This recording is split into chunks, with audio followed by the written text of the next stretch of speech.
보통 이런 사람들이 본인의 노력 부족을 탓하지 않고 결국 남 탓, 결국 사회 탓을 하더라고요. 남 탓, 사회 탓은 결국 우리에게 아무런 도움이 되지 않습니다. 안녕하세요, 꾸기입니다. 이번에 문득 깨닫고 저에게 약간 신선한 충격을 준 현실 팩트가 하나 있습니다. 그것은 바로 부자의 정의가 바로 상대적이라는 것이었습니다. 사실 저는 이것을 무의식적으로는 알고 있었지만 그동안 그 사실을 애써 인정하려고 하지 않았던 것 같습니다.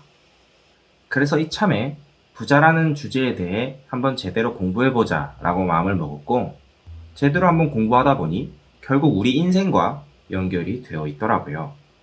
이번 영상에서는 이에 대한 내용을 나누고자 합니다. 누군가는 우리 모두가 부자가 되는 이상적인 세상을 꿈꾸고 있을지도 모릅니다. 하지만 우리는 살아가다 보면 직감적으로 알 수 있습니다. 우리 모두가 부자로 살아가는 세상은 현실적으로 존재할 수 없다는 것을요. 갑자기 한국은행에서 우리 국민 모두의 통장에 100억 원씩 입금해 준다고 가정해 보겠습니다. 우리 모두가 이제 100억 원을 들고 있기 때문에 우리 모두 100억대 큰 부자라고 말할 수 있을까요? 아마 아닐 겁니다. 우리 모두의 통장에 만약 100억 원이 들어온다면 아마 짜장면 한 그릇 가격은 450만 원 정도로 오를 겁니다. 그리고 아파트 한 채는 대략 6,500억 원 정도로 오르겠네요. 이런 경우 우리 모두를 부자라고 말할 수 있을까요? 이와 반대로 짜장면 한 그릇 가격이 10,000원이고 해운대 바다가 보이는 펜트하우스 한 채가 50억 원일 때 다른 사람들의 통장에는 100만 원만 들어있고 제 통장에 100억 원이 들어있다면 이때 바로 저는 상대적으로 부자라고 할 수 있겠습니다. 이처럼 우리가 살고 있는 이 자본주의 세상에서는 반드시 빈자가 있어야만 부자가 존재할 수 있습니다.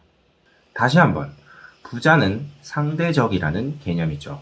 이것을 인정해야만 하는 현실이 약간 슬프기는 하지만 이것은 부정할 수 없는 사실입니다.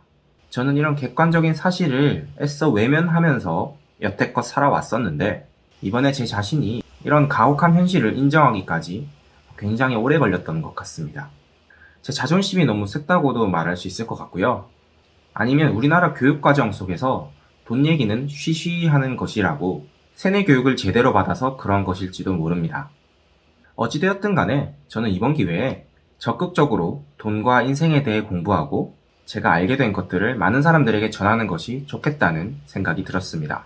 우리나라 사회와 같이 돈 얘기를 쉬쉬 하려는 문화보다는 많은 사람들이 돈의 가치에 대해 명확하게 이해하고자 하고 돈의 움직임에 대해 공부하고 관찰하며 돈과 사람의 욕망 간의 관계는 어떤지 서로 터놓고 얘기할 수 있는, 즉 사람들이 돈에 대해 이야기하는 것을 부끄럽게 여기지 않는 문화가 정착되기를 바랍니다.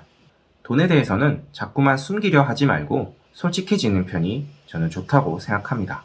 돈 얘기를 자꾸 피하려고만 하지 말고 인정해야 할 현실은 똑바로 인정해야만 우리는 그 다음 단계를 바라보고 나아갈 수 있습니다.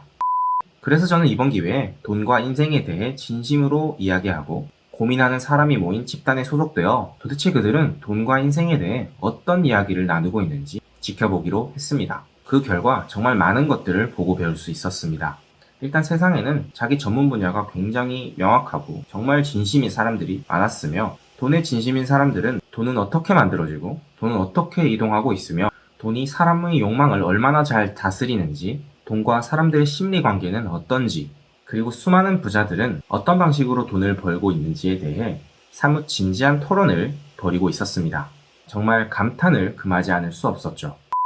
이와 반면에 돈은 악이라 여기면서 돈에 대해 이야기하는 것을 극구꺼리고 돈은 중요하지 않다고 이야기하며 돈은 행복을 가져다 주지 않고 돈에 대해 이야기하는 사람들은 욕심이 너무 많다 라고 말하는 사람들이 있었습니다. 이 사람들을 보고 있자니 제 마음속 깊은 곳으로부터 약간 의아한 점이 샘솟는 것을 느낄 수 있었습니다.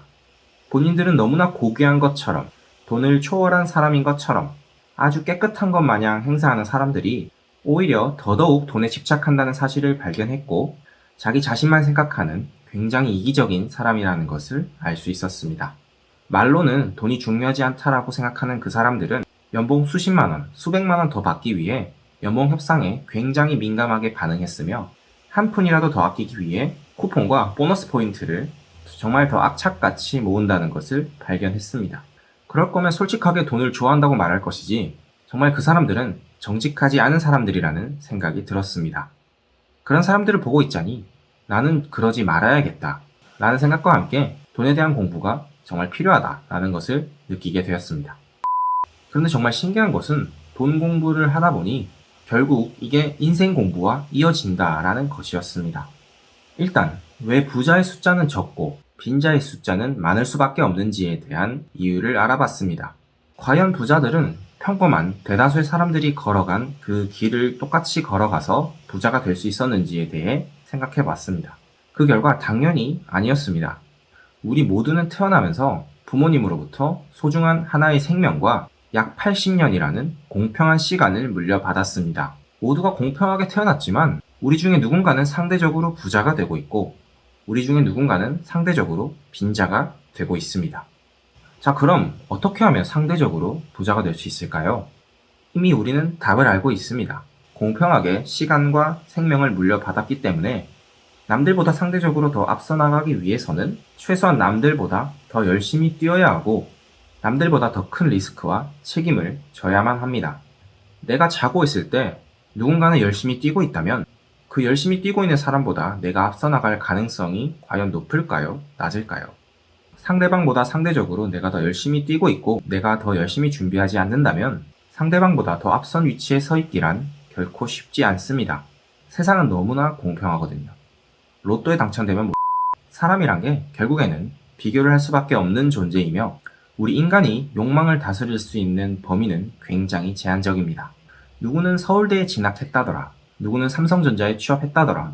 누구는 테슬라 자동차를 타고 다닌다더라. 누구는 한강이 보이거나 해운대 바다가 보이는 아파트를 물려받았다더라. 누구는 무슨 명품백을 메고 다닌다더라. 남과 나를 비교하게 되면 우리는 상대적으로 불행해집니다. 나보다 더 나은 위치에 있는 사람들은 수도 없이 많으니까요. 남들 하는 거 나도 똑같이 다 하고 싶다면 우리는 남들이 자고 있을 때 뛰어야만 합니다. 좋은 것은 왜 비쌀까요? 좋은 것은 바로 희소성이 있기 때문입니다. 요즘 백화점에는 오픈런이 대세라고 합니다. 자동차는 무슨 계약한 다음 1년 이상 기다려야 차를 받을 수 있다고 합니다. 돈과 돈 많은 사람은 세상에 널려 있고 명품 살 사람은 줄을 서서 기다리고 있습니다. 많은 사람들이 원하는 것인데 그게 몇 개 없고 희소성이 있다면 당연히 상대적으로 더 노력을 많이 한 사람이 그것을 소유할 수 있습니다. 취업 준비도 이와 굉장히 비슷합니다. 수많은 취준생들이 원하는 공기업이나 대기업 일자리는 매우 한정적입니다. 몇 개 없습니다. 따라서 상대적으로 더 공부를 많이 하고 더 노력과 준비를 많이 한 학생이 취업에 성공할 수 있습니다. 저는 사실 대부분의 사람들은 본인이 원하는 직장에 충분히 들어갈 수 있는 능력이 있다고 생각합니다. 하지만 다른 사람들과의 경쟁에서 이겨내고 취업에 성공하기란 굉장히 커다란 고통이 찾아올 수밖에 없습니다. 남들이 잘 때 나는 열심히 뛰어야 하기 때문입니다. 그런 고통스러운 삶을 견뎌내고 버티고 또 버텨서 이겨내는 사람은 많이 없습니다. 그래서 대기업이나 공기업 취업에 성공한 사람이 적은 것이죠. 모두 다 할 수 있는 능력은 충분하지만 그 고통을 감내할 의지와 열정이 부족하다는 것입니다. 우리는 고민을 해볼 필요가 있습니다. 성공한 사람들이 아무런 고통 없이 그 성공에 다다를 수 있었을까요? 우리에게 꿈과 목표가 있다면 우리는 그것을 쟁취해내기 위해 고통을 이겨내야만 합니다. 그것이 아무리 본인이 좋아하는 일이라고 할지라도 꿈과 목표가 생긴다면 그것은 고통을 수반할 수밖에 없습니다. 흙탕물 속에서 수많은 시간을 뒹굴면서 그 안에서 진주를 찾아내야만 합니다. 계속해서 흙탕물을 피해 다니고 깨끗한 계곡물만 찾아다니는 사람은 알 것입니다. 그곳은 이미 계곡물을 선점한 사람들로 가득 차 있습니다. 그리고 자리는 몇 개 안 남았습니다. 그런데 여전히 그 자리를 차지하고 싶어하는 사람들은 굉장히 많습니다. 자연스럽게 그곳에는 엄청난 경쟁이 생기게 되겠죠. 결과적으로 그 중에서 가장 노력을 많이 한 사람이 그 자리를 차지할 것입니다. 이것은 굉장히 공평한 것입니다. 반대로 냄새나는 흙탕물에는 사람들이 많이 없습니다. 그곳에는 흙탕물 속에서 진주를 찾고자 하는 몇몇 사람들만 남아 있습니다. 그곳에서 함께 실패를 겪어가며 뒹굴다 보면 함께 고난의 시간을 견뎌낸 몇몇 사람들과의 신뢰와 믿음이 생깁니다. 그렇게 계속해서 흙탕물 속에서 뒹굴며 진주를 찾아낼 초인적인 힘과 체력이 생기는 것입니다.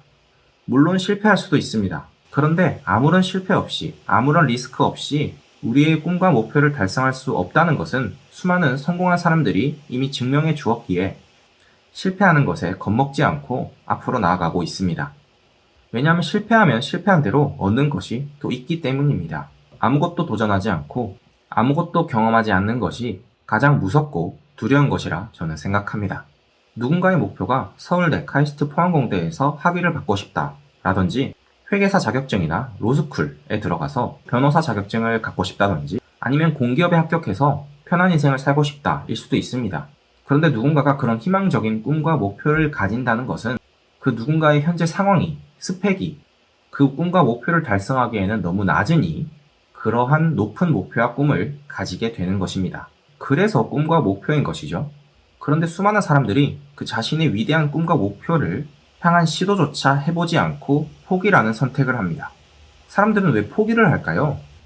거기에 도전하다가 실패한다면 그것을 준비하기 위해 투자했던 그 자신의 시간이 매우 아깝다고 생각하기 때문입니다.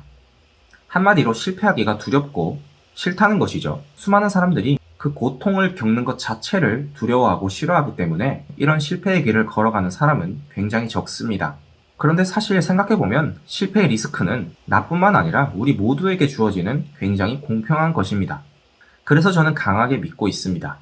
포기하지 않고 내 모든 것을 걸고 노력한다면 그 목표는 반드시 이루어질 것이라고요.